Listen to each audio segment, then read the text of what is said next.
Hi,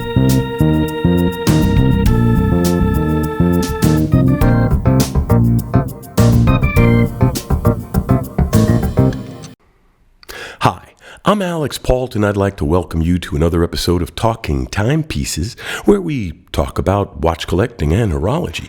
Today, we're going to talk about the recently released Air King, came out in 2022, a significant change from the original Air King, and a very, very nuanced change from the previous generation from 2020. So let's turn the camera around and take a look at this really, really nice watch. I think Rolex really got it right this time with this watch. Here's the Rolex Air King 126900. As I was saying, they really got it right this time. It really is a truly balanced and well presented. It looks like it was designed to be this watch, as opposed to the 116900, the previous generation, which had solid numbers at the 3, 6, and 9, and did not have the crown guards, and also most visibly had a single 5 instead of the 05. Little details like that are very important. They really are, especially when you're talking about things like a watch face, things that are driven predominantly from aesthetics. The fact that this is a 05 lends itself to the same logic for the reason why there is a 4 as 4 ones on a Roman numeral watch as opposed to a 1 and a 5 the way it should be, because the 4 on this side balances the 8 on this side, and it makes for a more symmetrical and balanced face. And that's exactly what Rolex did here with the 05. Something that people say is a small, and some would argue insignificant. I make the argument, no, this actually is an example of how much they thought out the design to make it the finished, clean design that it is now. The Air King is, as I've said, both the most Rolex and the least Rolex. It's the most Rolex because it has everything that they're known for: the green, the crown, the legacy of being involved in sport, going back to that supersonic land speed record vehicle whose gauges this evokes. Because yes, the numbers are different than the original Air King, the one that was originally introduced. I believe it was 1958. That's right. So the original Air King was introduced in 1958. And if they just simply repeated that design till today, we would just have another Oyster Perpetual with maybe just slightly different face or maybe indices shape or something.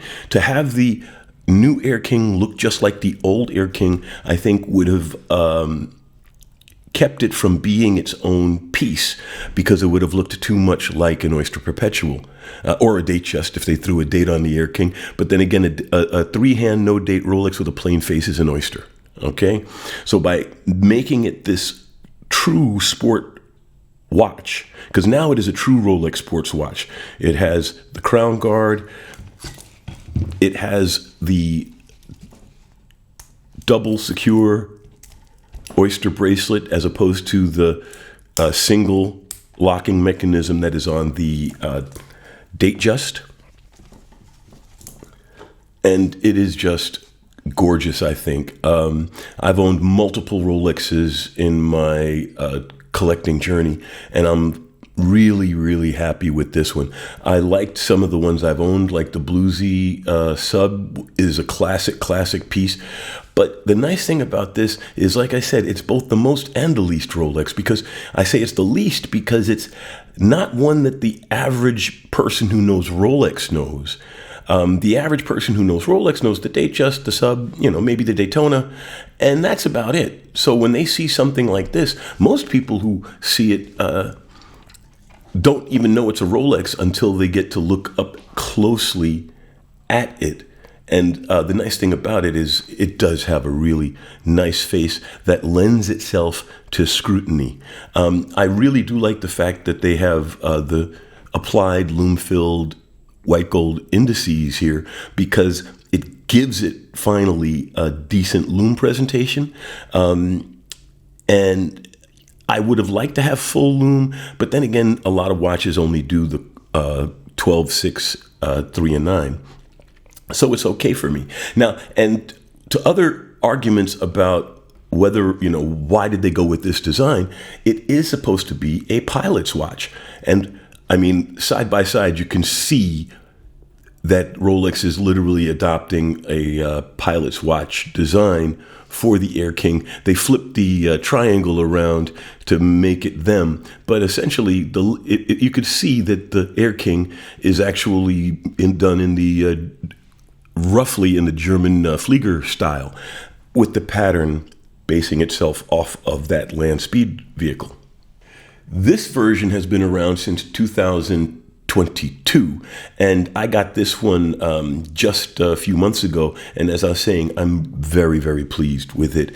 On the time grapher, it runs on rails. It really is a well-made piece, and this has the exact same movement that's in the no-date sub.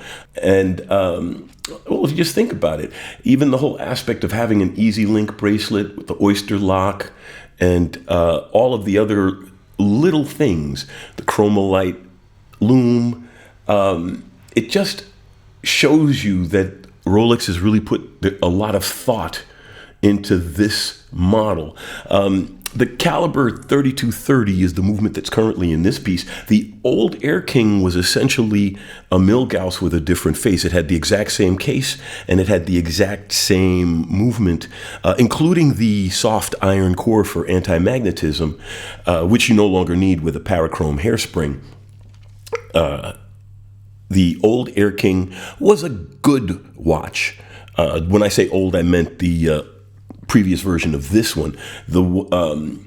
The reintroduced 2020 version was a good try at making the Air King distinctive, and like I said, I believe in this case they succeeded. This was a beautiful piece. It has its own identity now. It is a true Rolex sports piece, and it is just a great watch. The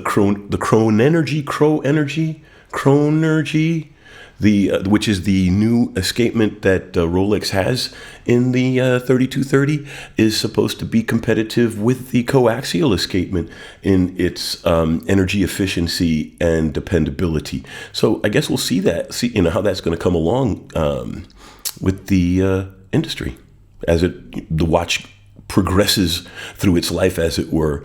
But I don't think they're going to discontinue this piece anytime soon. So let's take a quick look at it on the wrist. Wristwatch check. I'm wearing my Omega Globemaster annual calendar. I really like this piece. It is such a classic, clean piece. Pipan dial, very clean face. I love the fact that the months are in script around the edges with the blue that highlights the blue from the hands and the indices. So let's throw the Air King on. Like I said, it's got the lock, so you can pop it in and out very quickly, a few millimeters. Here we go. Throw it on the wrist. It is just a beautiful, beautiful piece. I mean, the Rolex is notorious for the quality, fit and finish, and look of its bracelets, and the Air King does not disappoint at all. Now, I mean, it doesn't look bad on a NATO. In fact, I like to have it on a NATO. The only reason I don't wear it on a NATO more often is it really is a pain to take off the Rolex bracelet, the Oyster bracelet, even with the right tools. I leave it on most of the time unless I'm really, really going for the look, or I want to dress it down to wear it somewhere that I don't really trust where I am with it. So let's turn the camera around and close out the episode. Thanks for watching, and please subscribe if you like it. So that was the new Air King. As I was saying, both the most Rolex watch available out there and the least Rolex watch available out there. It's up to you to make the decision for yourself.